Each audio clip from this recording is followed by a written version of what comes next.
Hey guys, I hope you guys have a great weekend. I know it's about to end, but if you're like me, you're still up trying to get this before the assigned due date. So let's go. Chapter 2.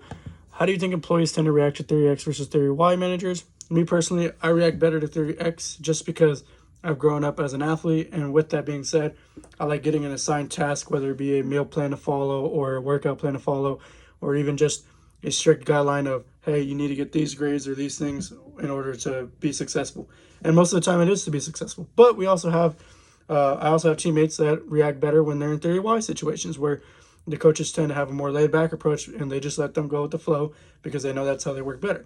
And so I definitely believe it depends on the employees and the person in management, because you can have a person that wants to be a Theory Y, but they're just Theory X mindseted, and even though they try their best to be a certain way, they won't be able to fulfill it the same way as a person that's naturally Theory Y is.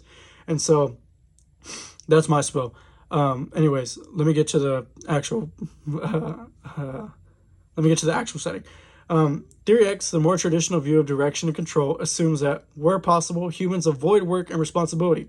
As such, they not only need but also want to be directed. In my case, for example, the managers tend to work them as hard as possible and watch them extremely close, and they base their performance in the workplace off of rewards and punishment, almost like a carrot and a stick approach, where a person on a pig, for the most part, or any lazy animal, is on top of that animal carrying a stick with a rope in front of them with some type of food that the animal wants.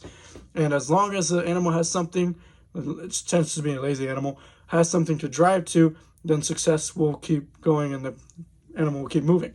But if they don't have something to chase, like the managers are giving them rewards and punishments, then the animal won't move because they're lazy. And that's what they think the employees are.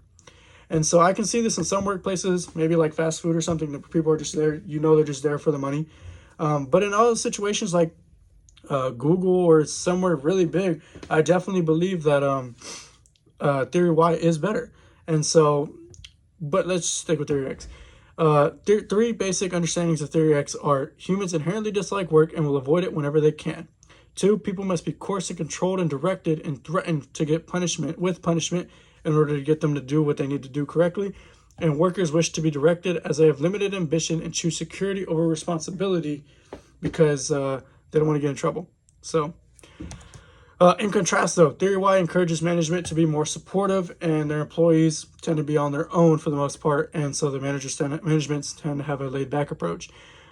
This is where management usually basically let the workers handle themselves, and rather than bossing them around and giving them orders 24/7, they are far enough to let the employees have unique ideas and let them